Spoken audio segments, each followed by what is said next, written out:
کشمیر بچا ہوا ہے. جی کشمیر میں بھی اے کیو آئی ٹھیک نہیں تھا. جی انفیکٹ ریسنٹلی بارہمولہ کا اے کیو آئی کچھ 400 تھا, جی سری نگر کا اراؤنڈ 500 تھا. جی تو اس میں کمی آئے گی, جی ایئر کوالٹی امپروو ہوگی اور انشاءاللہ ریسپریٹری انفیکشن جو ہے وہ بھی کم ہوگا. پیرنٹس سے یہی ریکویسٹ ہے, گزارش ہے کہ جی unnecessary over the counter medicine خود نہ لیں اور پرانے پرسکرپشن پہ ہی دوائی نہ لیں جب جی تک آپ کے ڈاکٹر صاحب یہ نہ کہیں کہ ہاں آپ اور with the onset of snowfall یا رین جی فال اگر ہوتی ہے تو اس میں ایک بریک آ جاتا ہے. جی سیکنڈ تھنگ ہے جو ایئر کوالٹی انڈیکس ہے جی وہ بھی امپروو ہو جاتا ہے جہاں پر بارش ہوتی ہے یا برف ہوتی ہے. آپ کو میں یہ بتاتے چلوں کہ سردیوں میں ادروائز بھی ریسپریٹری انفیکشنز کا خطرہ رہتا ہے بچوں, خاص کر بچوں اور بزرگوں میں.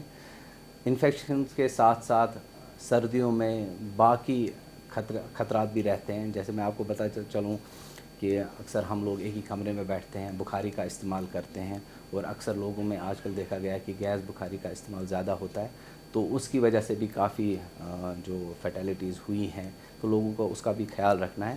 تو میری لوگوں سے یہی گزارش ہے کہ سردیوں کے موسم میں ایک تو اپنی صحت کا خاص خیال رکھیں, ویکسینیشن بچوں کی اپ ٹو ڈیٹ رکھیں, غیر ضروری دوائیاں اینٹی بایوٹکس نہ لیں, اور اگر بچے کو کبھی کھانسی زکام ہوتا ہے, ونٹر میں تو کافی زیادہ ہوتا ہے بچوں کو, اکثر یہ وائرل انفیکشنز کی وجہ سے ہوتا ہے جن میں غیر ضروری دوائیاں لینا مناسب نہیں ہے.